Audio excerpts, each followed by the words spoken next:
Hello viewers, good evening. I'm Ron Grant and you're watching 284 Media out of Tortola in the Virgin Islands. It is always an honor and privilege to be bringing the latest happenings.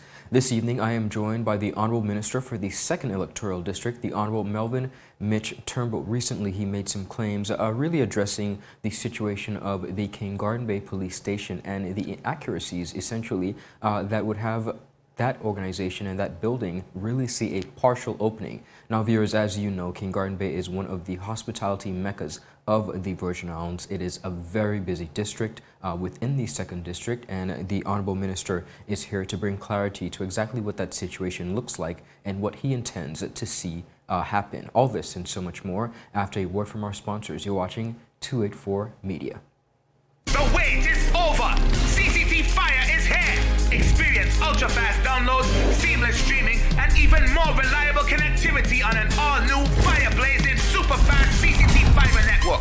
CCT Fire, bring it home and upgrade today.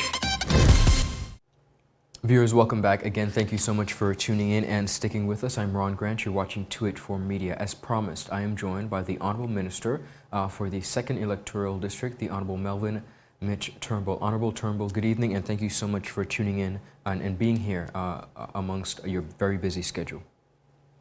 Well, thank you, Ron. Good afternoon and good evening to all the people of the Virgin Islands, 284 Media. I am here, just a humble servant of the people of the Virgin Islands. Now, Honorable Minister, you made some recent claims as it pertains to the King Garden Bay Police Station. Of course, policing, law enforcement has been a conversation of topic among residents, lawmakers like yourself for quite a bit of time.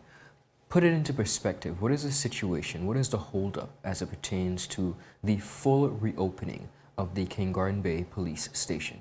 Well, Ron, the claims and the comments came from the Senate Finance Committee of the budgetary process coming down to the end of last year, where over the last, I would say, 5 or 6 years, we've had complaints. I've had complaints made to me by my constituents, the business community, even the persons far-reaching is in Harrigan and the mayor's area as it relates to the King Garden Bay Police Station. So over the years, you've had where there are officers occupying the station, but not actually working in out of the station. And the station has been closed more often than not. So I brought it again to this present commissioner, Mr. Mark Collins, and he was able to, we had a dialogue, I would call it, Ron. We had a dialogue back and forth of the concerns that were faced with, and I gave him the opportunity that, this is what was said to me by the previous commissioner and the one before, but it's unacceptable for King Garden Bay, which is the hub of tourism to the Virgin Islands, as if Virgin Gorda is on the eastern side. I gave him the examples of what happens and what has been happening. So it was more likened onto a hotel than an actual police station. But I'm happy, Ron, to report out of that Standing Finance Committee meeting, it was the next 2 weeks, I received a report and a poster from the commissioner that they had reopened the King Garden Bay police station, from 8 to 5 on Monday through Fridays, and they have different hour shift systems on Saturdays and Sundays. So I'm delighted that the efforts put forward, and I want to express my gratitude to the commissioner and to the Royal Virgin Islands Police Force for taking action, adhering to my keen instructions and advice, and just beckoning for, not just King Garden Bay, but Bruce Bay and all the surrounding areas that represent the 2nd District to receive that type of security that they would need, especially given the reopening of our cruise tourism industry. I'm very happy that your concerns have been answered and that you have been able to get some clarity. Holistically, when you look at your district, the 2nd District, of course, not forgetting Jos Van Dyke, yes. What are your concerns as it pertains to policing and safety and security of residents and visitors? Well, Ron, it is not just King Garden Bay, so I'm glad you included Jos Van Dyke, because my district, outside of Anegada and Virgin Gorda, which is the 9th District, outside of that district, the 2nd District is probably the largest land mass district in the entire Virgin Islands. So when it comes to policing, Jos Van Dyke is busy. On any given day since around Christmas, you have anywhere between 50 and 150 yachts between Great Harbor and White Bay. Then you look at Bruce Bay, you look at King Garden Bay, you look at some of the other surrounding areas. it is tourist designated and is necessary for persons to feel secure because the Virgin Islands has changed, it is changed, and it will continue to change, where we no longer go out and leave our doors unlocked. So there are different people coming to live among us. There are different things happening within the communities. And persons just want to be assured that, there is police presence. There are the police, if they call a number, they don't have to wait for somebody to come from Road Town or East End. So it is extremely important for the overall product that we're marketing. But not just for tourists, Ron, it is also important for each and every resident, each and every belonger that lives in the 2nd District, in the Virgin Islands as a whole, to feel safe when there's large gatherings, when there are cruise ships coming in. Just to see a police presence, I think it makes it easier and will make people feel more free and comfortable to walk around.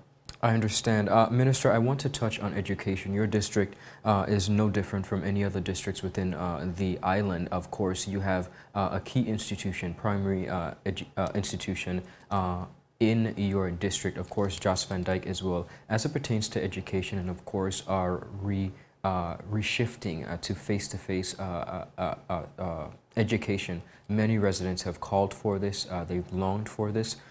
Based on your interaction with your constituents and, of course, having one of the key institutions within your district, what is the feeling as we progress and going back into face-to-face sessions? Of course, you're not the Minister of Education. I'm asking holistically, what is the comfort level based on your residents, based on your interaction and your visiting of the actual school in preparation for the reopening of face-to-face sessions very shortly? Thank you, Ron. There are 6 primary schools in my district, 6. 2 of which are private and the other 4 are public. The feeling is I think moreover the students are ready to get back into face-to-face learning. They're ready to, all the nuances, the difficulties and challenges that they are faced with this virus based on health protocols.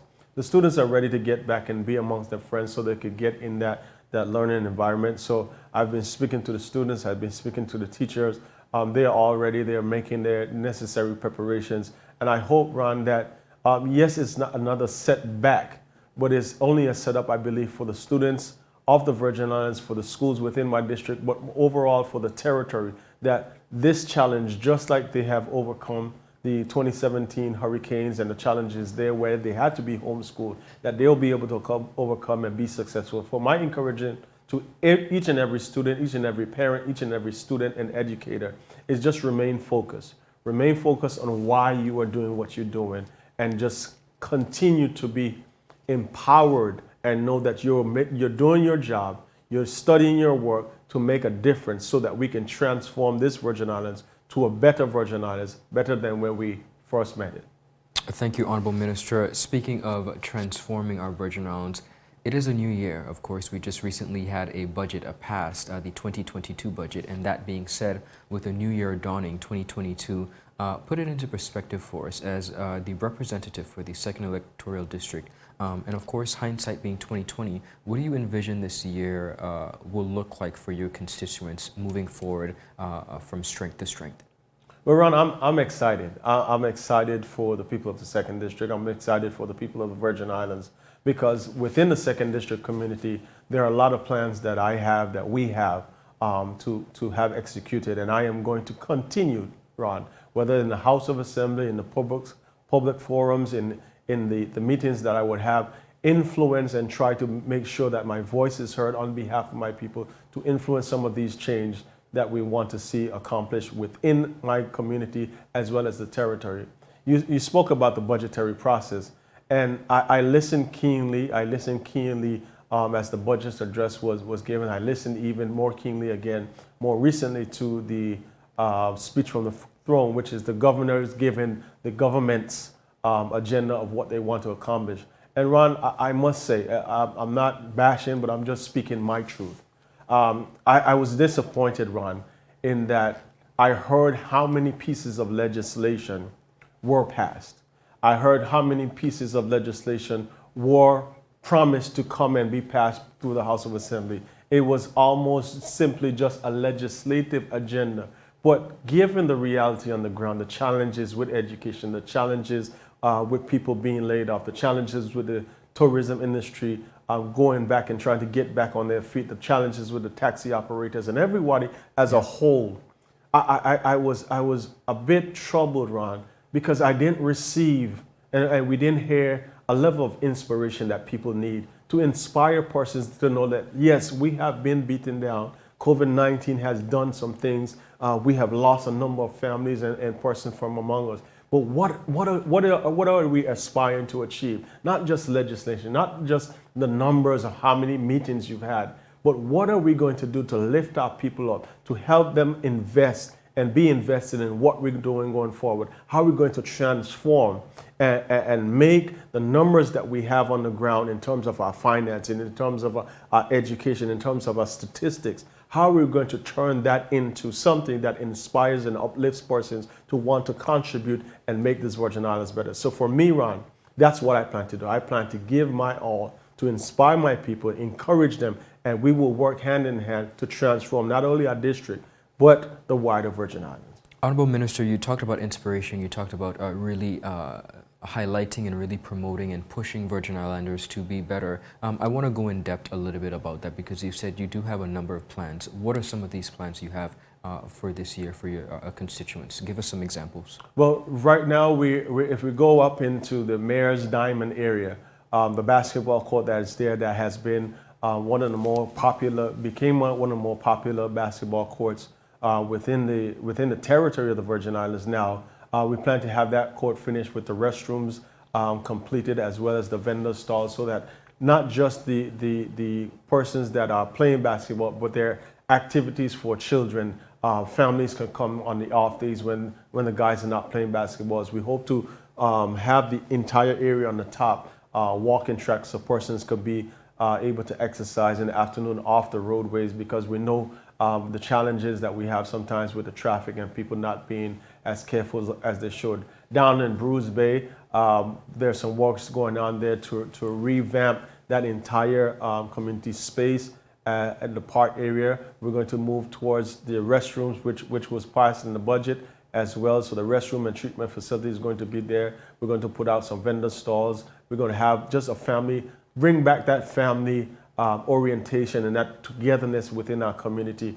In King Garden Bay, we're looking forward to the installment of the treatment plant. So all the sewage that is now being overflowed and has become a problem over the last few years, that we'll have that addressed. And then over in Just for Night, we're looking at the starting of the rebuilding of the Just for Night Primary School for those students, teachers, and community over there who have been waiting and have been left behind for so long. Now we have a school that's going to be built over there. So Ron, I'm excited, but more so, I'm excited to invest and continue to partner with the young persons within our community, in the second district community, persons like Brent Hoyt and Javon Klein, who are all making their mark. I have Mill Round Farms, my farmers and fishermen there, that we hope to make a significant impact in terms of what they do and making their business more successful. So Ron, for me, it is about inspiration. It's about taking the next generation, even the young kids that I mentor every Saturday now for the last 17 or 18 weeks. I run a 32-week mentorship program with them,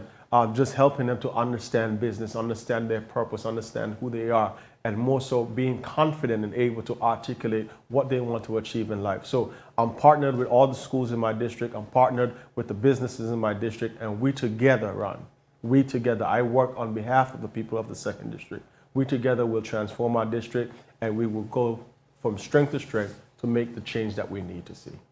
Thank you so much. Honorable Minister, I want to thank you for this opportunity and for, of course, coming and sitting with us to highlight some of the needs, concerns, and perhaps exactly where you see District 2, the residents and friends of District 2 moving from strength to strength, particularly, as you said, in this new year. We appreciate your time, and we thank you so much. Thank you so much, Ron, and God bless the people of the Virgin Islands. 2 Media, continue to do the job that you're doing, and I am proud to continue to serve the people of this Virgin Islands. Viewers, I want to thank you so much for sticking with us. That was the Honorable Minister for the 2nd Electoral District, the Honorable Melvin and Mitch Turnbull. Do have a beautiful rest of the evening. Bye-bye.